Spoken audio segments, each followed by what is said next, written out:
Nossa, ele parece tão burro quanto você. Acho que os filhos de quem largou o ensino fundamental também são estúpidos, disse uma antiga colega de classe chamada Beatriz, que, por algum motivo, sempre me menosprezou. Ela olhava para o rosto do meu filho, Léo. Formada em uma renomada universidade federal, ela era bonita, mas tinha uma personalidade terrível. Foi o que Beatriz disse depois de olhar para o rosto de Léo. Eu podia tolerar ser ridicularizado, mas doeu quando ela insultou meu filho. Apesar da minha paciência, levantei a voz. O nível de escolaridade dele não importa. Só porque você estudou em uma federal, não lhe dá o direito de falar assim com meu filho. Vendo isso, Léo disse com uma voz fria. Pai, essa mulher é a dona Beatriz, certo? Devemos demiti-la?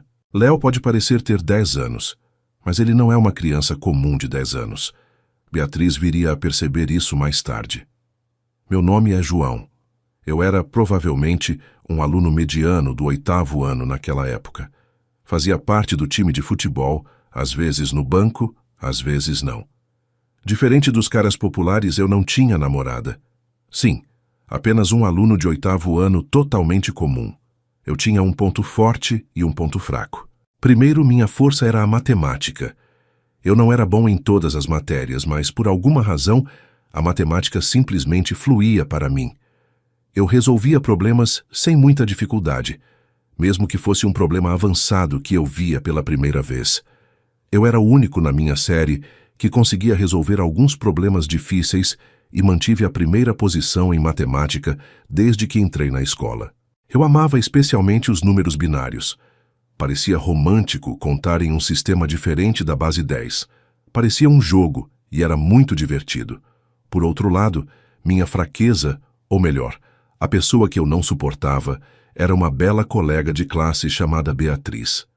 Desde o ensino fundamental, por algum motivo, Beatriz tratava todos normalmente, mas era fria comigo. Costumávamos brincar juntos no início do fundamental. E até visitávamos a casa um do outro, mas por volta de uma excursão da escola, ela de repente se tornou distante e só falava mal de mim. João, não enrole durante a limpeza. Anda, leve o lixo para fora. Não era só eu que estava enrolando, mas Beatriz dizia isso e jogava a lixeira na minha direção. João, não fique aí parado, apague a chama, você é tão inútil. Qualquer um poderia apagar o bico de Bunsen. Durante nossas experiências de ciências, mas Beatriz sempre reclamava de mim. Além disso, ela dizia coisas como: não posso mais tocar nesse bico de Bunsen agora que o João tocou. Como se eu fosse algo sujo. Eu queria retrucar, mas Beatriz era ousada, bonita e uma das garotas mais populares da nossa turma. Eu nunca conseguia responder e apenas aceitava seus comentários. Eu sempre pensei que um dia provaria que ela estava errada. Mas a única coisa em que eu era melhor que a Beatriz era matemática. No entanto, ela era decente em matemática e era a primeira da turma nas notas gerais. Durante todo o ensino fundamental, Beatriz continuou me perseguindo, e como o destino quis, acabamos indo para o mesmo colégio. Assim, minha vida no ensino médio começou com a mesma força e fraqueza. Então, durante o meu 2º ano do ensino médio, minha vida deu uma virada de 180 graus. Meu pai, o pilar da nossa família, faleceu. Ele adorava pescar em rios.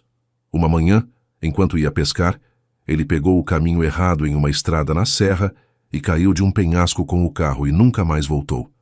Nossa família, que vivia uma vida modesta, mas pacífica, foi destruída. Nunca esquecerei o rosto da minha mãe quando ela recebeu a ligação da polícia. Nunca esquecerei o rosto pálido do meu pai quando corremos para o hospital. Depois que meu pai faleceu, minha mãe, que sempre foi dona de casa, decidiu trabalhar como temporária. Mas não conseguia manter um emprego por muito tempo, porque a perda repentina do meu pai a deixava doente com frequência. Justo quando eu pensava que ela estava trabalhando há um tempo, ela acabava de cama. Ela melhorava e começava a trabalhar novamente, mas em cerca de 3 meses, adoecia de novo. Pensei que não poderia mais submetê-la a isso. Decidi desistir da faculdade. Eu largaria até o ensino médio e começaria a trabalhar imediatamente. Eu queria que minha mãe voltasse a ser dona de casa. Tomei minha decisão na 3ª vez que ela adoeceu, Beatriz, que sempre me criticava, me confrontou quando decidi largar o colégio. O que você está pensando? Ficou louco? Sem um diploma do ensino médio, você não terá chance na sociedade. Você só tem mais um ano de colégio. Não desista agora. Só um idiota largaria os estudos.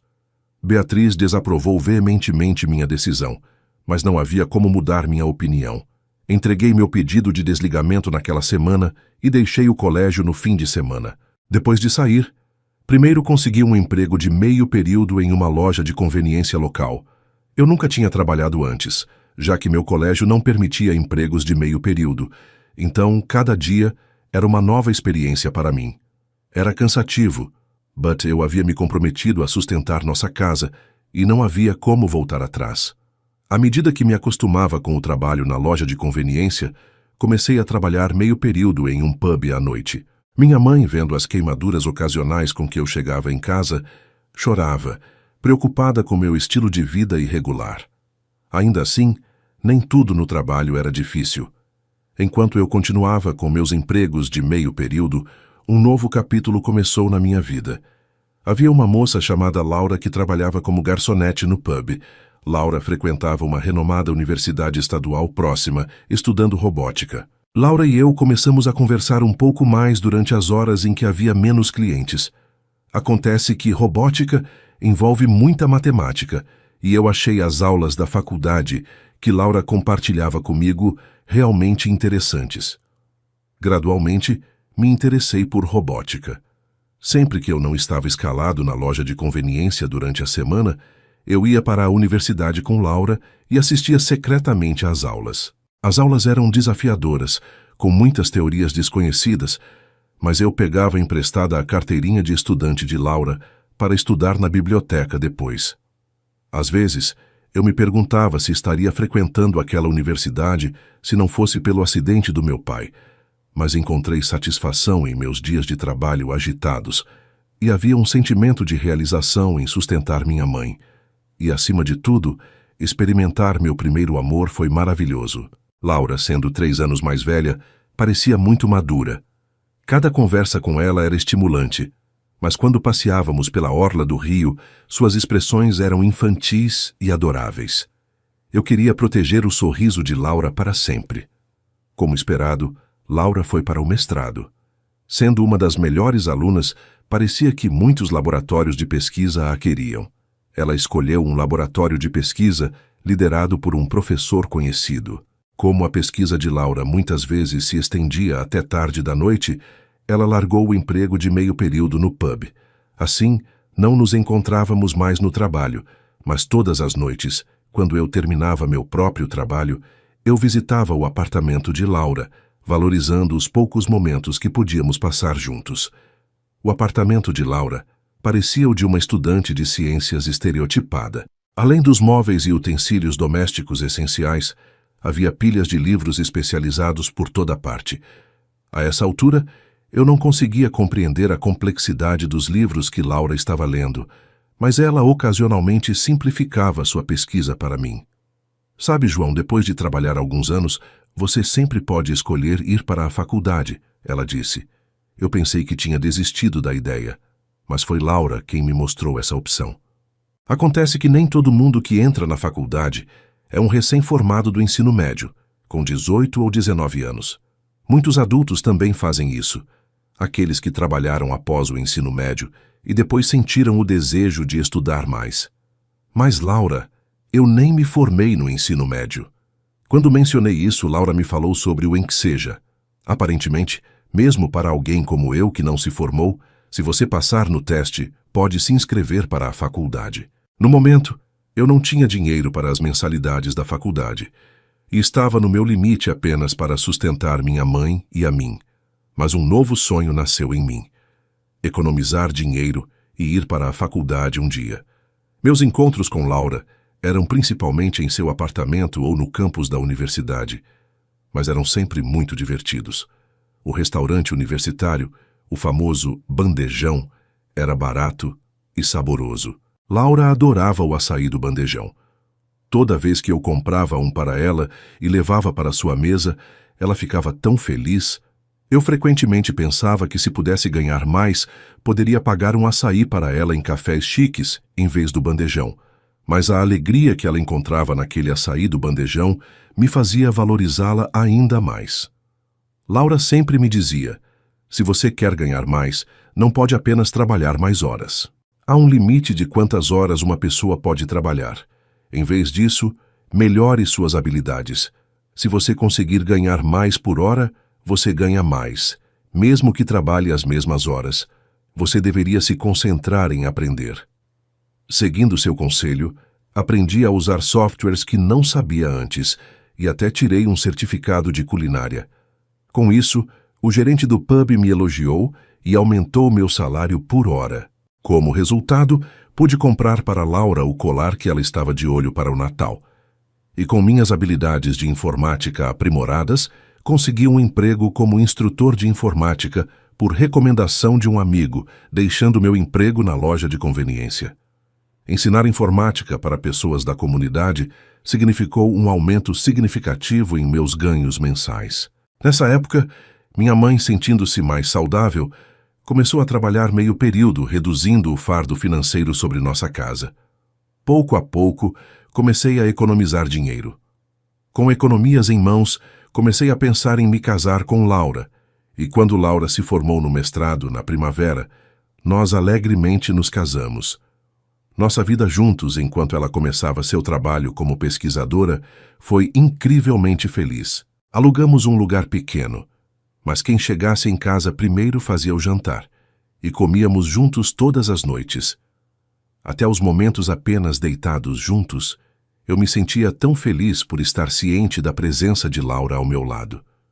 Continuei a conciliar meus trabalhos como instrutor de informática e cozinheiro no pub.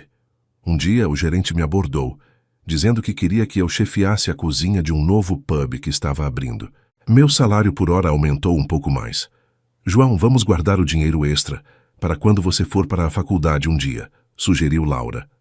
E assim, comecei a economizar para a faculdade. Então, um dia, Laura, corando, me disse algo. Estou grávida. Estávamos verdadeiramente no auge da nossa felicidade. Nosso filho, Léo, acabou sendo um prodígio surpreendente. Laura e eu éramos bons em matemática, então esperávamos que ele gostasse. Mas ele superou nossas expectativas. Em pouco tempo, ele sabia contar de 1 a 100 e começou a resolver equações de segundo grau antes mesmo do jardim de infância. Ele rapidamente se afeiçoou aos números binários, meus favoritos, e conseguia converter decimais para binários instantaneamente. Laura continuou seu trabalho em meio período, e depois de terminar sua pesquisa no laboratório e buscar Léo na creche, ela conversava com ele sobre matemática. Léo sempre ouvia com os olhos brilhando. Naquela época, eu havia largado o emprego no pub e me tornado instrutor em tempo integral no curso de informática. Léo aprendeu rapidamente a operar o computador que eu lhe ensinei e superou facilmente os materiais de programação para alunos do ensino fundamental. Que tipo de pessoa ele vai se tornar? Uma noite, enquanto acariciava o cabelo de Léo adormecido, Laura disse isso e de repente começou a chorar. Laura, o que foi? Foi um tópico tão alegre, então o que aconteceu? Olhando para o rosto dela com desconfiança, Laura se agarrou a mim e começou a chorar. Então ela revelou: fui diagnosticada com um tumor cerebral. Fiquei atordoado. Apenas 6 meses de vida. Eu não conseguia aceitar a confissão de Laura e permaneci em silêncio por um longo tempo. Eu precisava apoiar Laura, eu sabia, mas não pude deixar de imaginar o rosto pálido do meu pai. Agora é até Laura. Isso me lembrou da atmosfera quando minha mãe atendeu o telefone naquele dia. É aterrorizante. Por favor, me diga que é mentira. Eu não conseguia aceitar a doença de Laura. Um dia, uma ligação veio do laboratório. Laura havia desmaiado. Deitada na cama do hospital, Laura havia recuperado a consciência, mas estava ligada a vários aparelhos, respirando através de uma máscara de oxigênio. Por favor, cuide do Léo. No momento em que finalmente aceitei a realidade de suas palavras, a condição de Laura havia se deteriorado a um nível além do tratamento. No mês antes de Laura falecer, conversamos repetidamente sobre o futuro de Léo. Laura pediu desculpas para mim e para Léo inúmeras vezes. Ela não tinha nada pelo que se desculpar. A parte mais difícil era para Laura ter que deixar Léo para trás. Léo tem um talento incrível, Laura repetia. Eu sentia o mesmo. Eu faria tudo o que pudesse para ajudar Léo a aproveitar seus dons excepcionais. Ao amanhecer do dia em que Léo, de 6 anos, segurou as lágrimas e disse: "Mãe, papai e eu vamos dar o nosso melhor. Não se preocupe." Laura foi chamada para o céu aos 33 anos. Tendo perdido um ente querido 2 vezes, eu não podia me dar ao luxo de desmoronar. Eu tinha que proteger meu filho. O tempo passou. E quando o 10º aniversário de Léo se aproximava, fomos comemorar em um famoso restaurante chique, conhecido por sua comida tradicional brasileira. Depois de desfrutar da nossa refeição, estávamos satisfeitos e saindo pela entrada, quando notei um rosto familiar. Beatriz. Era Beatriz, uma antiga conhecida do fundamental ao ensino médio. Ela estava lá jantando com o namorado. Ao nos ver, o canto de sua boca se torceu em um sorriso de escárnio. Você jantando em um restaurante tão chique, mesmo tendo largado a escola? Não acha que está fora do seu alcance? Ter largado a escola ou não, o que isso tem a ver com alguma coisa? Eu não queria provocar Beatriz, especialmente com Léo por perto. Tentei sair rapidamente, mas ela continuou com as provocações. Você provavelmente nem consegue educar seu filho direito com seu status de quem abandonou os estudos, consegue? Eu havia prometido a Laura priorizar a educação de Léo, então isso realmente me irritou. Mesmo assim, tentei ignorá-la e comecei a sair com Léo. Olha para ele, tem aquela cara de tonto, igualzinho ao filho de um Zé Ninguém.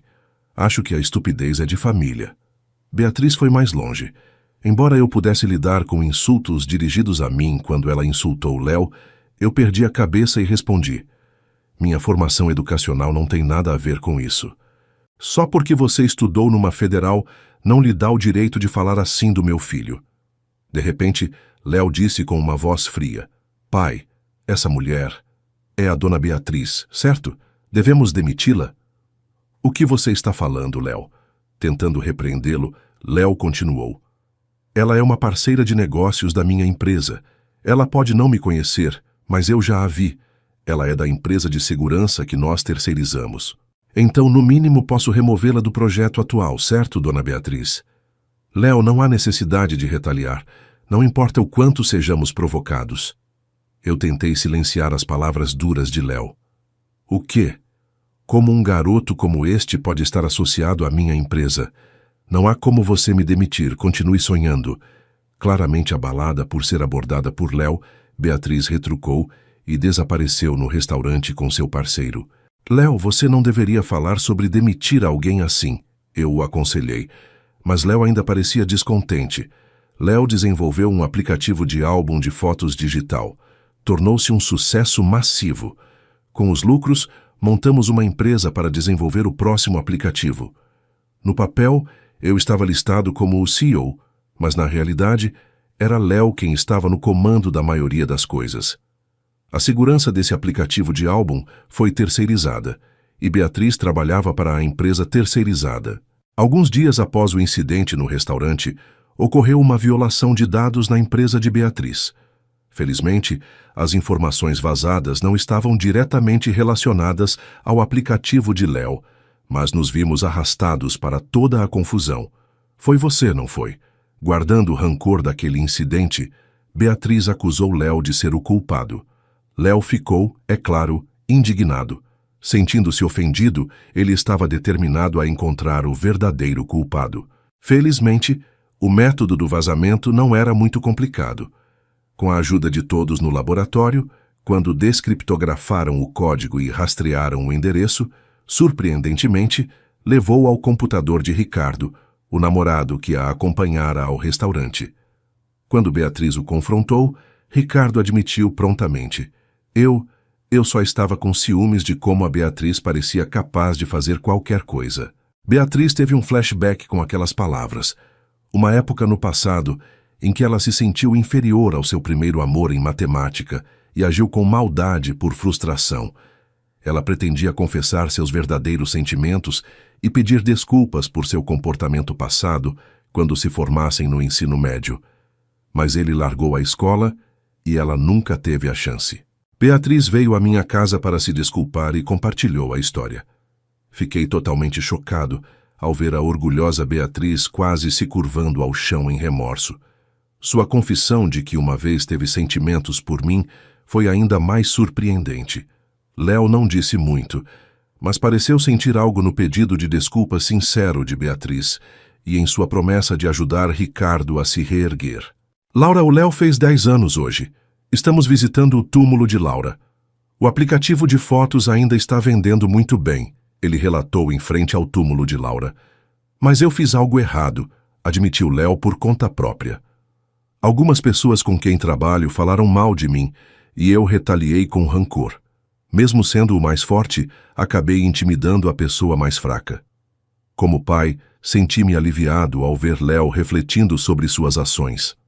De agora em diante, serei mais gentil com os outros. Mesmo que alguém fale mal de mim, não vou retaliar. Então, mãe, você pode ficar em paz. Laura, o Léo cresceu tanto em coração e corpo. Ele está realmente amadurecendo. E eu tenho outra coisa que quero compartilhar, Laura. Decidi ir para a faculdade no próximo ano. Pretendo estudar engenharia e trabalhar seriamente no desenvolvimento de sistemas ao lado de Léo e dos outros. Seria muito reconfortante se você se juntasse à equipe de desenvolvimento, exclamou Léo com entusiasmo.